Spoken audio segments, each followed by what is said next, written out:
Welcome everyone to the August board meeting for Ignite CDA. If we'd all rise please for the Pledge of Allegiance. I pledge allegiance to the flag of the United States of America, and to the republic for which it stands, one nation, under God, indivisible, with liberty and justice for all. Thank you all. We'll start off the meeting with public comment. Is there any public comment in the crowd? Seeing none, I will entertain a motion to approve the consent calendar.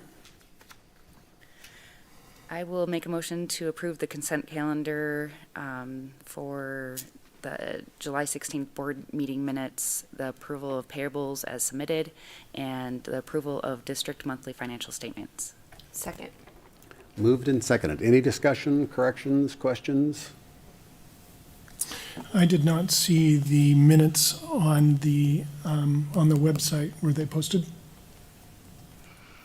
No, the minutes aren't posted until the board approves. Until we approve them. Okay, very good. Thank you. Okay, any other questions? All in favor, say aye. Aye. Aye. Opposed? Thank you, that motion carries. Next up, we will open the budget hearing for fiscal year 2025 amended budget. Mr. Burns. Thank you, Mr. Chairman. So not much has changed since I shared an overview of the FY 2025 amended budget with you at the July board meeting. The only item that I did change is you can see on the screen with the asterisk here, as I stated in my email to you, that we reinstated $50,000 into the Atlas district to cover any invoices incurred in this fiscal year pertaining to the Phase 3 master planning and effort. So that's the only thing I did, and so everything else is the same that you saw in July. Okay. Open it up for public comment for the amended budget fiscal year 2025. Tony, any electronic or telephone comments? I received no public comment at the office. And seeing none here, I will entertain a motion then to approve the amended budget. Resolution, roll call. You have to close them. Let's just close the public hearing. Oh, officially sorry, first. the hearing now for the amended fiscal year 2025 budget hearing is closed. Roll call, I guess.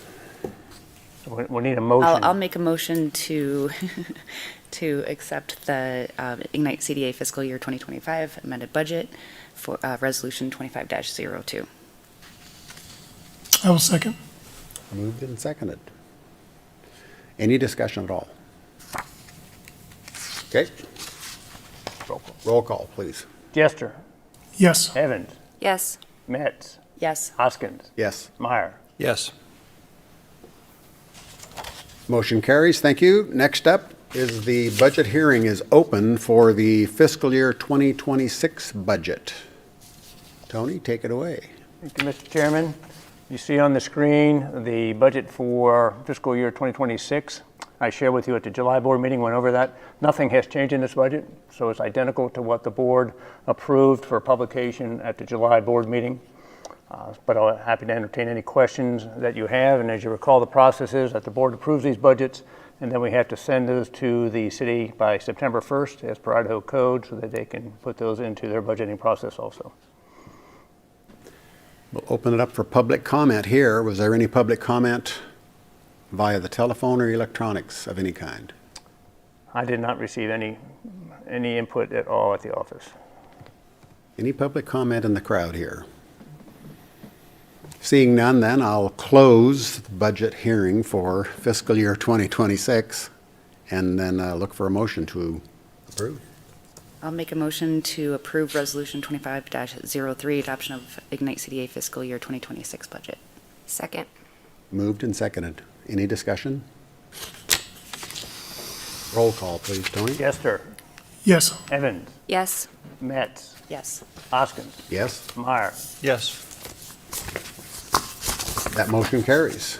Next up then is the executive, close the hearing. That's been closed. The next up is executive director's report, please. Thank you, Mr. Chairman. I'd like to invite Mr. Phil Boyd up from Welch Comer Engineers to kind of start about the Atlas project, beginning with the monument signage design and pricing initiative.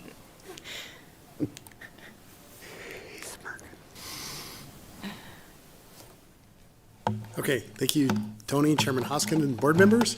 Welcome, Mr. Boyd. Thank you. The three items on the agenda, on my agenda, are the monument signs, the Phase 3 I-90 import material, and then just an update on the Phase 3 Attainable Housing Master Planning process. So the monument signs, we've been talking about these for years. One of the last iterations we had talked to the board about was a couple of different scenarios for pricing the project. These were estimates. There was an estimate where if we had electrical to the signs, an estimate if we had solar lighting to the signs. We had some permit fees, some construction contingency we had talked about. The board considered this and decided to set a budget for $150,000 for construction. So we went forward with a design. This is the site plan to kind of orient everybody. Southeast Way is at the top of the screen, north is up. This is the entrance to Atlas Road. That's the south side of the roundabout there. One sign on the east side, one sign on the west side. I'll point out to the board that we have an easement for this sign that we secured a couple of years ago. We do not have an easement for this sign because the wisdom was like, let's not go pursue the easement if we're not certain we're going to go build the sign. So we've been designing and kind of redesigning to get to the price point. Ultimately ended up with a configuration that's very similar to this with solar lighting and got to a price from La Riviere of $137,000. The estimated permit fees are somewhere around $3,000, signage and building, which would leave a construction contingency of $9,800 for a total budget of $150,000. Not sure we'll need that construction contingency because there's not a lot of things to go wrong here, knock on wood. But the board had proposed that, and so I think in my memo I wrote to you, if the board is still comfortable with that budget, it might make some wisdom to put that construction contingency in under the direction of the executive director to authorize or not authorize a change associated with that. So I sped through that, but I know we're on a little bit of a time crunch, so I'm trying to move quickly through it. So Any I'm glad to questions answer on the signage? questions. Did we really have those colors decided? I'm just kidding. That was the color. Is it likely that we'd be able to construct the signage yet this year? It depends on the easement on this side because of, I'm not sure, this easement took a really long time to negotiate with the property owner, and this property owner and this property owner were the same. I think this property, the Bow Apartments, was recently up for sale. I'm not sure if they have sold or not. If it's a new property owner, it might take a little bit of time, but I think we could see if La Riviere would at least start on that one. I'm not sure what their efficiency is of doing one at a time, but yeah, that would be the holdup, I think. Thank you. Phil, is the contract amount or proposed contract amount, is that a fixed fee It or a is. guaranteed max? It's a fixed fee Okay. because there's not a lot of moving parts on this thing. Right. Yeah. Thank you. Tony, you're wanting the board to approve that, correct? Yes, we'll need a motion to approve that at the board, and we can set the cap, as you said, at $150,000. I would recommend that we approve it to not to exceed a 150 amount.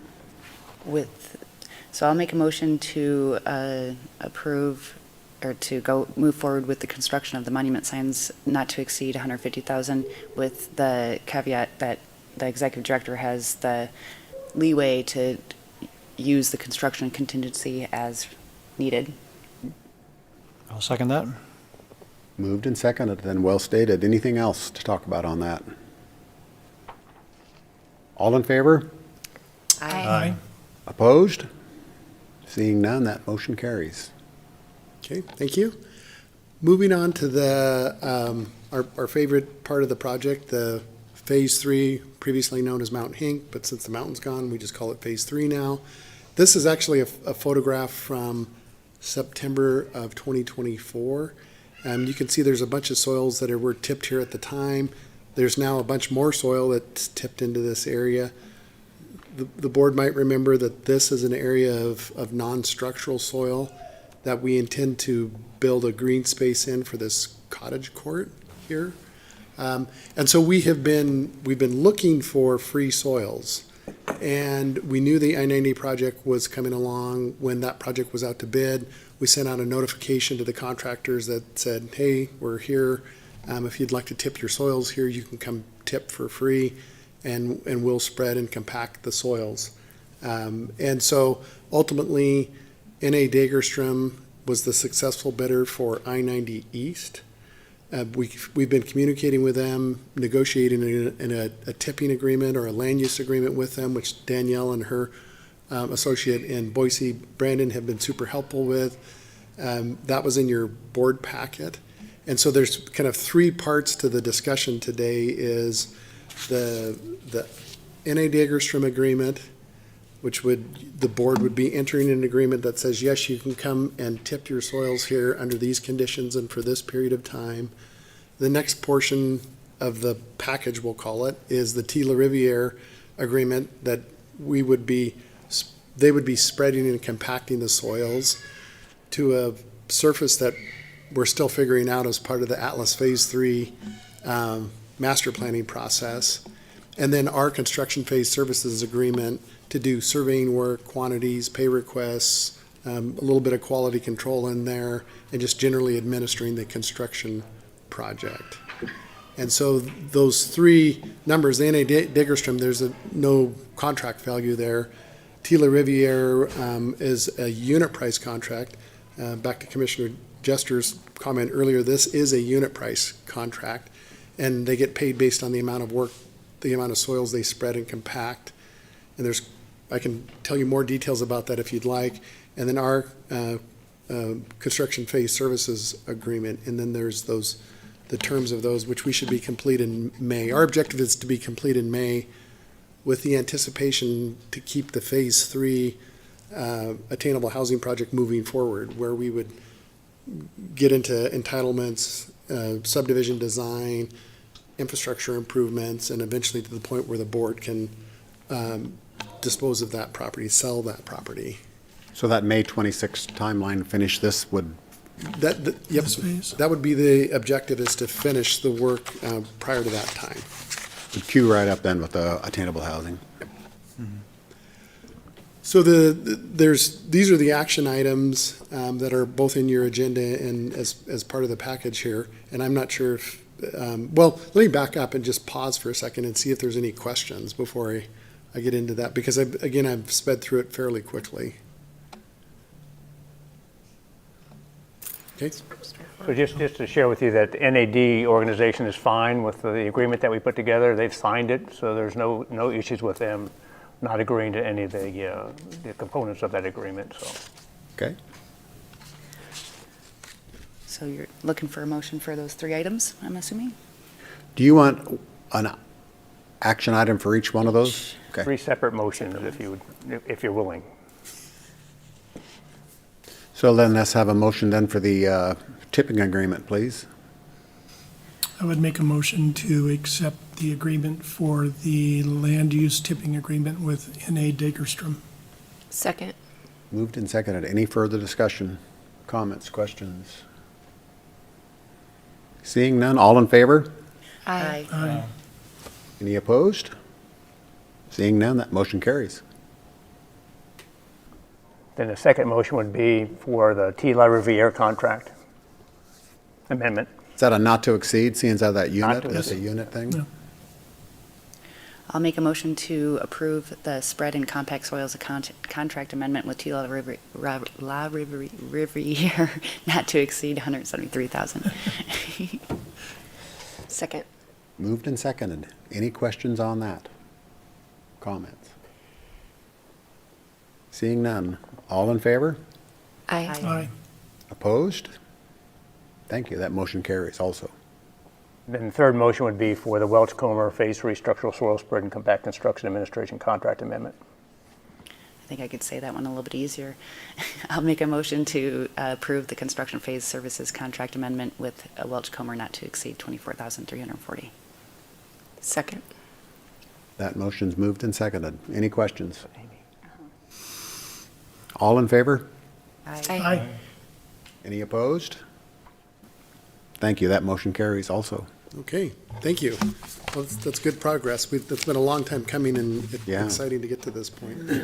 The last little update I have for the board is to just walk through, the board authorized our firm as well as GGLO and Heartland to move forward with Attainable Housing Master Plan.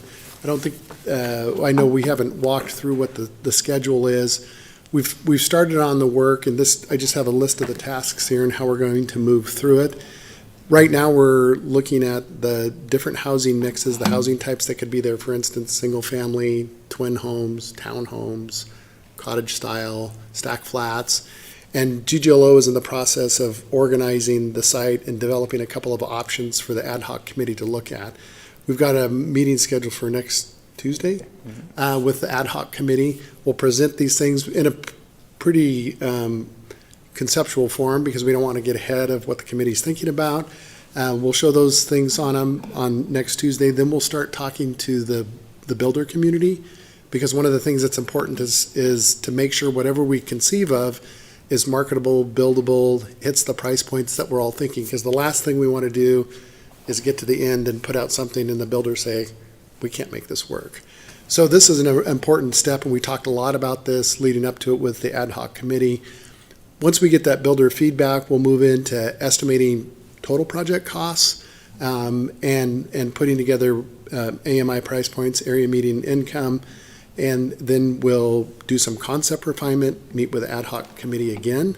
And the idea is to just keep moving down the funnel with the ad hoc committee, because they're going to be way into the details to the extent it's probably not efficient to accomplish here. We'll do some more concept refinement and then have a board meeting later in October where the board can look at it and say, gosh, this is great, you guys really hit the mark, or gee, we need to do some more tweaking on it. And you can And that see might be a workshop venue. Yes, sir. Yeah. Could be. Yeah. I did use workshop on there, yeah.